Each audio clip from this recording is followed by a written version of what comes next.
Bismillahirrahmanirrahim. Assalamualaikum warahmatullahi wabarakatuh dan selamat sejahtera.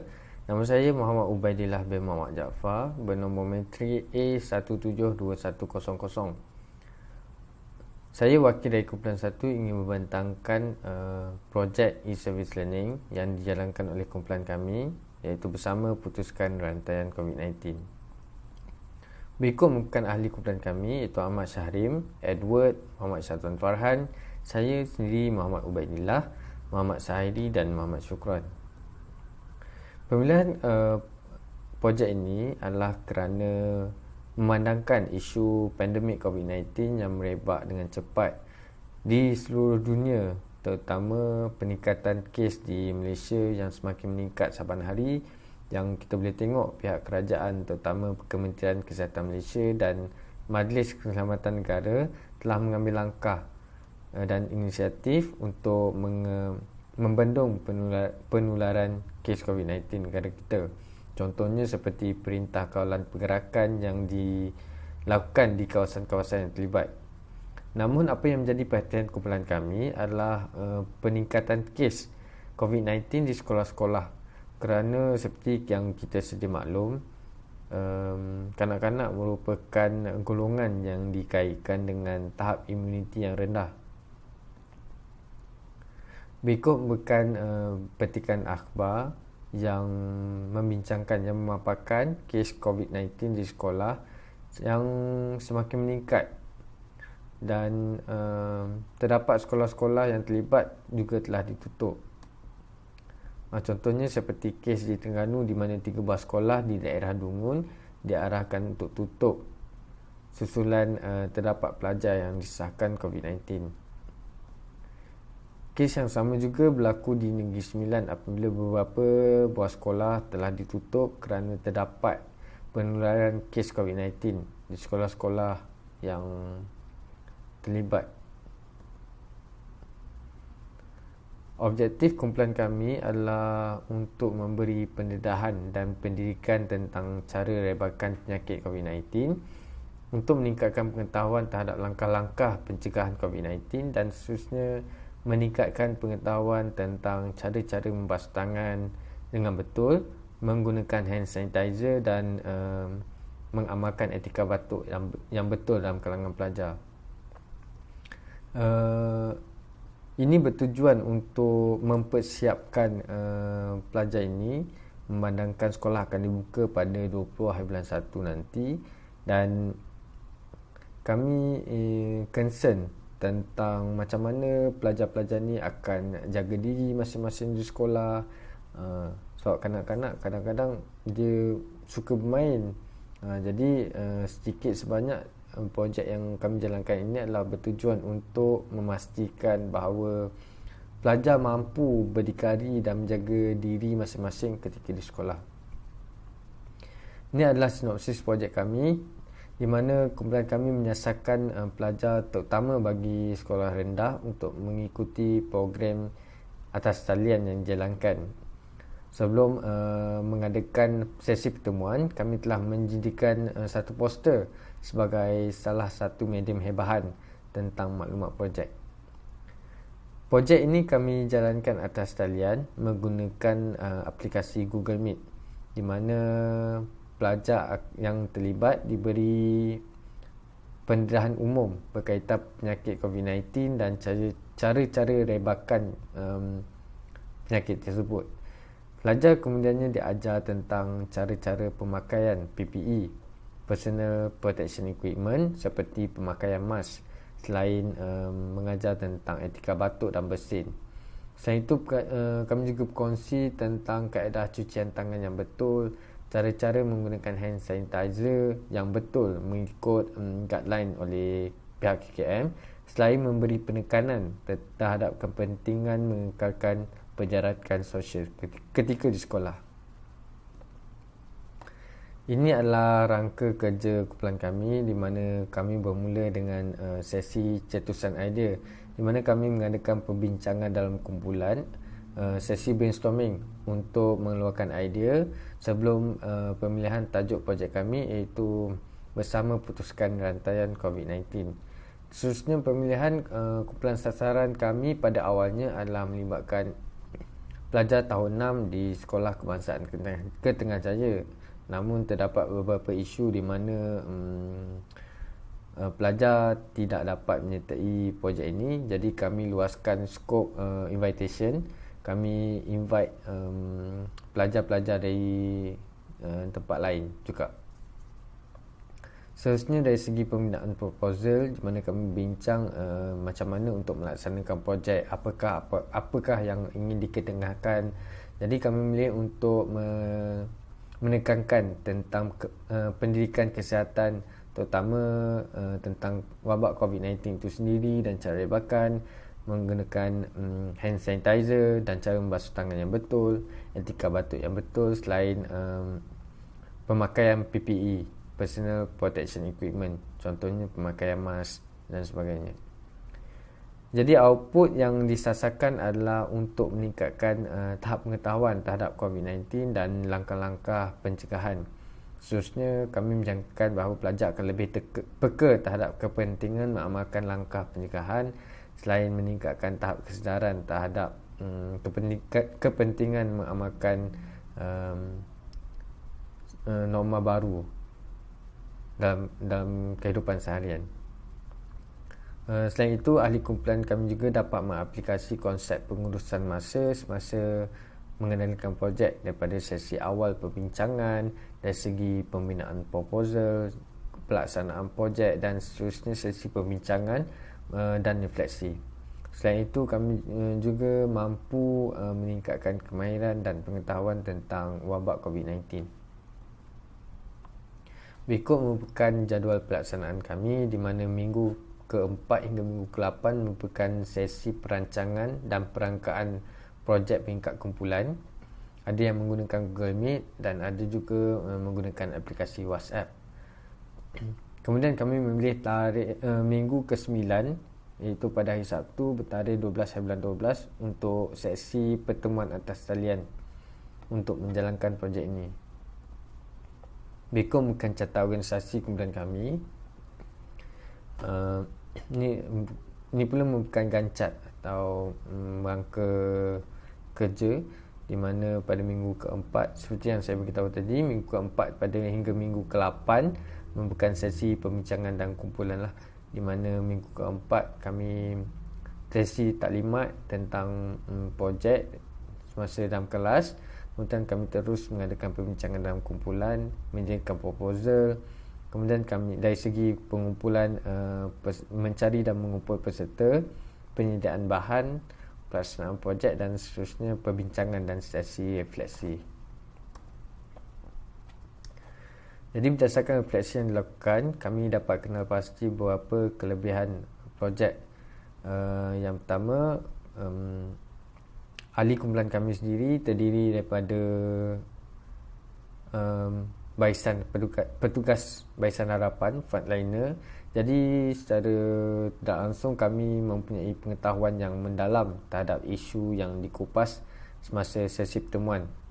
Selain itu, kerjasama yang baik dalam kalangan ahli kumpulan dalam proses merangka dan menjalankan projek ini juga membantu kejayaan projek ini.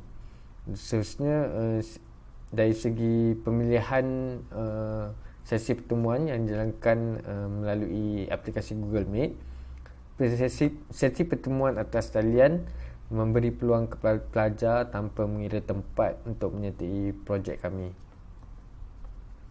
Namun terdapat beberapa kelemahan projek, iaitu perbincangan yang dilakukan dalam kumpulan secara atas talian menyebabkan kesukaran untuk membincangkan flow projek secara lebih terperinci berbanding perbincangan secara face to face. Jadi terdapat kelemahan sikit di situ. Kemudian dari segi kekangan masa untuk mengadakan sesi pembincangan, kerana disebabkan kesemua ahli kumpulan kami bukan frontliner, jadi kami terpaksa bekerja lebih masa. Ada yang terlibat dengan kerja-kerja di lapangan untuk saingan dan sebagainya.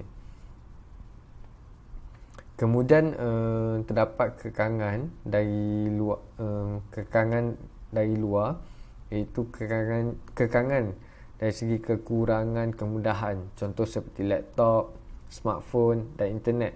Kerana seperti yang diberitahu, ahli-ahli peserta projek ini adalah terdiri daripada murid-murid sekolah rendah. Jadi mereka menghadapi sedikit kekangan dari segi kemudahan yang disebut. Kemudian semasa menjalankan projek sesi pertemuan, kami dapati bahawa rata-rata peserta mengalami kesukaran semasa menggunakan Google Meet. Mungkin kerana tidak arif tentang penggunaan Google Meet itu sendiri dan sebagainya. Walau bagaimanapun, sekiranya dirancang dan dirangka dengan lebih baik, kami nampak prospek projek ini berpeluang untuk dikembangkan dan dijadikan salah satu projek peringkat nasional dengan kolaborasi daripada pihak Kementerian Kesihatan Malaysia dan Kementerian Pendidikan Malaysia. Contohnya, mungkin Kementerian Kesihatan Malaysia boleh mengadakan satu kursus macam training of trainers, di mana mungkin guru-guru pendidikan kesihatan di sekolah dipanggil dan diberi pendedahan tentang pandemik COVID-19, cara-cara rebakan dan sebagainya untuk diaplikasi dan diimplementasi di sekolah. Dan cabaran terbesar yang dihadapi adalah dari segi pemilihan dan pengumpulan peserta, kerana seperti yang saya sebutkan tadi, Sekolah Kebangsaan Putrajaya merupakan sekolah pedalaman. Jadi dari segi kemudahan tersebut agak terhad. Kemudian dari segi pemilihan tarikh dan masa yang sesuai, kerana kekangan daripada kedua-dua belah pihak, iaitu kami sendiri, pihak penganjur dan peserta. Kerana kami bekerja weekdays dan free kami hanya pada weekend. Sebaliknya peserta weekdays tu mereka free sebab kelas atas talian, kami boleh selitkan slot. Namun bila weekend tu family mungkin ingin keluar untuk pergi shopping ke apa dan sebagainya.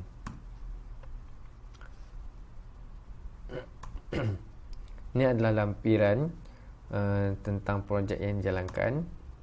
Ini adalah poster yang disediakan sebagai medium hebahan yang kami share melalui aplikasi WhatsApp terutamanya. Ini adalah sesi berjalanan projek kami, antara gambar-gambar yang diambil semasa sesi pertemuan. Ini adalah antara input yang diberikan semasa sesi pertemuan, cara basuhan tangan yang betul. Itu saja. Kami ada menyediakan satu video yang mempamerkan sesi perjalanan projek. Itu saja. Enjoy the video lah.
Kalau kita demam, kita nak cakap apa?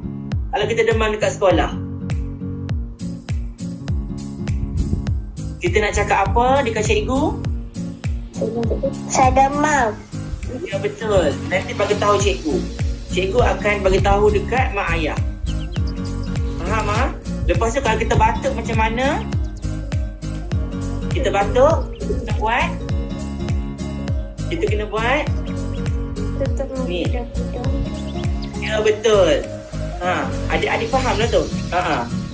Faham sedikit-sedikit pun tak apa. Guna hand sanitizer apabila ingin memegang benda-benda ataupun apa-apa peralatan adik gunalah untuk sesi persekolahan. Dan yang seterusnya, terakhir, adik-adik kena penjarakan sosial. Maksud dia, kalau boleh, kedudukan antara adik dengan kawan-kawan adik 1 meter. Nak bercakap pun semua, kalau boleh 1 meter. Boleh Faham Jadi saya ajar cara-cara bagaimana nak pakai. Mula-mula, adik kena buat apa? Adik kena basuh tangan. Kena basuh tangan dulu. Kan apa-apa yang kita nak buat, apa-apa yang kita nak sentuh, apa-apa yang kita nak ni lah, kita nak pegang, semua kena basuh tangan. Sama ada sebelum atau selepas. Itu paling penting. Ya? Mari kita belajar sama-sama macam mana cara kita pakai mask yang betul. Kita letak dekat adik yang betul-betul dah. Okey, bagus. Letak dekat ni, kalau lelaki tekap je dekat telinga. Letak je pengikat dia dekat telinga. Adik tu bagus. Lepas tu dia pandai. Adik tekan dekat hidung, kat sini. Kalau ada batuk pun, bersin pun, adik hanya dengan diri adik saja. Okey? Tak kena orang lain. Dan tak kena orang-orang yang kecil daripada adik, baby pun semua. Okey? Faham Nanti saya akan ajar cara-cara pembuangan mask. Maksud dia macam mana kita nak lupus mask ni dengan cara yang betul. Sebab saya tak nak adik hanya pandai pakai mask tapi buang tak pandai. Tak nak Kalau boleh, dua-dua adik pandai. Cara pakai dan cara buang. Faham Kita akan buka lah. Buka macam ni. Kita buang. Kalau mask macam ni, adik kalau boleh, kalau adik pandai, adik lipat. Okey. Lipat dengan kemas. Okey, kalau yang ada tali macam ni, ikat dengan tali. Kenapa? Ikat dengan tali. And then bila dah tertutup macam ni, adik terus buang ke tong sampah.